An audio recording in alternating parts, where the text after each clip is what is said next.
ವಿಶೇಷ ಚೇತನರ ವಾರ್ತೆಗೆ ಸ್ವಾಗತ. ಸ್ನೇಹಿತರೆ, ನಮ್ಮ ಚಾನಲ್ ಹೊಸದಾಗಿ ನೋಡ್ತಾ ಇರೋರು ದಯವಿಟ್ಟು ಚಾನಲ್ ಸಬ್ಸ್ಕ್ರೈಬ್ ಆಗಿಲ್ಲ ಅಂದರೆ ಚಾನಲ್ ಸಬ್ಸ್ಕ್ರೈಬ್ ಆಗಿ. ಯಾಕಂದರೆ ದೇಶ ವಿದೇಶ ರಾಜ್ಯ ಅಂತಾರಾಜ್ಯದ ಎಲ್ಲ ಅಂಗವಿಕಲರ ಸುದ್ದಿಗಳನ್ನು ನಮ್ಮ ಚಾನಲ್ನಲ್ಲಿ ಪ್ರತಿದಿನ ಪ್ರಸಾರ ಮಾಡ್ತೀವಿ.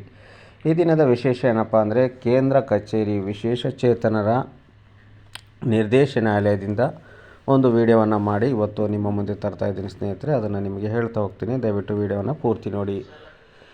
ಸ್ನೇಹಿತರೆ, ಕಳೆದ 2 ದಿನಗಳಿಂದ ಸತತವಾಗಿ ಮಾನ್ಯ ಆಯುಕ್ತರು ಹಾಗೂ ಮಾನ್ಯ ನಿರ್ದೇಶಕರ ಅಧ್ಯಕ್ಷತೆಯಲ್ಲಿ ಎಲ್ಲ ಜಿಲ್ಲೆಗಳ ಜಿಲ್ಲಾ ಅಂಗವಿಕಲರ ಕಲ್ಯಾಣಾಧಿಕಾರಿಗಳ ನೇತೃತ್ವದಲ್ಲಿ ಪ್ರಗತಿ ಪರಿಶೀಲನಾ ಸಭೆಯನ್ನು ಮಾನ್ಯ ನಿರ್ದೇಶಕರು ನಡೆಸಿದರು. ಈ ಸಂದರ್ಭದಲ್ಲಿ ಕಳೆದ 1 ವರ್ಷದಿಂದ ಖಾಲಿ ಇರುವ MRW, VRW ಹಾಗೂ ಹೊಸ ತಾಲೂಕುಗಳ ನೇಮಕಾತಿ ಕುರಿತು ಮತ್ತು ಹಳೆ ಕಡತಗಳ ಬಾಕಿ ಕುರಿತು ಮತ್ತು ನಮ್ಮ ಮಾರ್ಗಸೂಚಿಯ ಬದಲಾವಣೆಗಳ ಕುರಿತು ಹಾಗೂ ಇನ್ನೂ ಅನೇಕ ವಿಶೇಷ ಕಾರ್ಯಕ್ರಮಗಳ ಬಗ್ಗೆ ಮಾನ್ಯ ನಿರ್ದೇಶಕರು ಎಲ್ಲ ಜಿಲ್ಲೆಗಳ ಜಿಲ್ಲಾ ಕಲ್ಯಾಣಾಧಿಕಾರಿಗಳ ಸಮ್ಮುಖದಲ್ಲಿ ಚರ್ಚಿಸಿ ಸಭೆಯನ್ನು ನಡೆಸಿದರು. ಈ ಸಂದರ್ಭದಲ್ಲಿ ಸೂರ್ಯವಂಶಿ, ಮಾನ್ಯ ಆಯುಕ್ತರು ಹಾಗೂ ಇತರ ಅಧಿಕಾರಿಗಳು ಸಹ ಈ ಒಂದು ಕಾರ್ಯಕ್ರಮದಲ್ಲಿ ಅಂದರೆ ಈ ಒಂದು ಮೀಟಿಂಗಲ್ಲಿ ಭಾಗವಹಿಸಿದ್ದರು ಎಂದು ತಿಳಿಸಿದರು.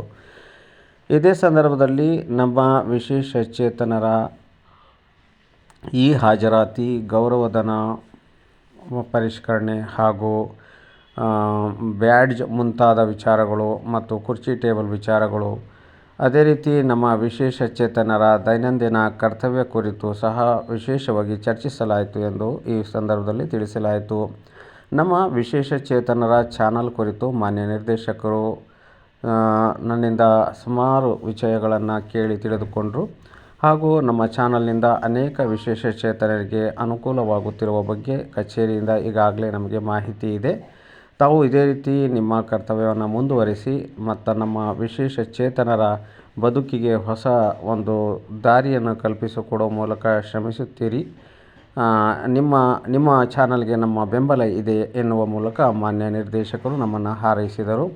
ಅದೇ ರೀತಿ ಎಲ್ಲ ಸಂದರ್ಭಗಳಲ್ಲಿ ಅಂದರೆ ಯಾವ ಜಿಲ್ಲೆಗಳಲ್ಲಿ ವಿಶೇಷ ಚೇತನರ ಸಾಧನ ಸಲಕರಣೆ ಅರ್ಜಿ ಆಗಿರ್ಬೋದು, ಇತರೆ ವಿಷಯ ಆಗಿರ್ಬೋದು, ಕಾಲ್ ಮಾಡಲಾದ VRW, URW ಪೋಸ್ಟ್ಗಳ ಬಗ್ಗೆ ಆಗಿರ್ಬೋದು, ಎಲ್ಲ ಸುದ್ದಿಗಳನ್ನು ನೀವು ಬಿತ್ತರಿಸ್ತಾ ಇದ್ದೀರಾ ಅಂತ ನಮ್ಮ ಸಿಬ್ಬಂದಿ ಸಹ ನಮಗೆ ತಿಳಿಸಿರ್ತಾರೆ. ನಿಮ್ಮ ಚಾನಲ್ ಇದೇ ರೀತಿ ಮುಂದುವರಿಯಲಿ ಎಂದು ಮಾನ್ಯ ನಿರ್ದೇಶಕರು ನಮಗೆ ಶುಭ ಹಾರೈಕೆ ಮಾಡಿದರು. ಇದೇ ರೀತಿ ಗ್ರಾಮೀಣ ಪಂಕ್ತಿ ಯೋಜನೆಯ ರಾಜ್ಯ ಸಂಯೋಜಕರಾದ ಶ್ರೀಯುತ ನರಸಿಂಹಮೂರ್ತಿ ಸರ್ ಅವರನ್ನು ಭೇಟಿ ಮಾಡಿದೆ. ಅವರ ಬಳಿಯೂ ಸಾಕಷ್ಟು ವಿಚಾರಗಳನ್ನು ಚರ್ಚೆ ನಡೆಸಲಾಯಿತು.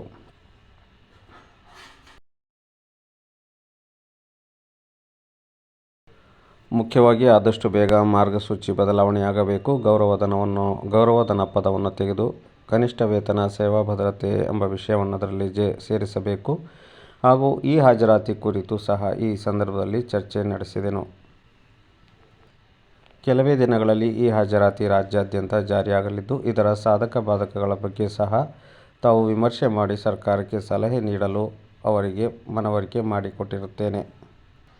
ರಾಜ್ಯಾದ್ಯಂತ ಕಾರ್ಯಕರ್ತರಿಗೆ ಏಕಮಾದರಿಯ ಗುರುತಿನ ಚೀಟಿ, ಕುರ್ಚಿ ಟೇಬಲ್ ವಿಚಾರಗಳು ಹಾಗೂ ಇತರೆ ಕಡತಗಳ ವಿಚಾರಗಳು ಸಾಕಷ್ಟು ರೀತಿ ಚರ್ಚೆಯಾಗಿದ್ದು, ಇನ್ನು ಕೆಲವೇ ದಿನಗಳಲ್ಲಿ ಇದರ ಬಗ್ಗೆ ಸ್ಪಷ್ಟವಾಗಿರ್ತಕ್ಕಂಥ ನಿರ್ಧಾರವನ್ನು ಮಾನ್ಯ ನಿರ್ದೇಶಕರ ನಿರ್ದೇಶನಾಲಯದಿಂದ ಹೊರಬೀಳುವ ಸೂಚನೆಗಳಿವೆ.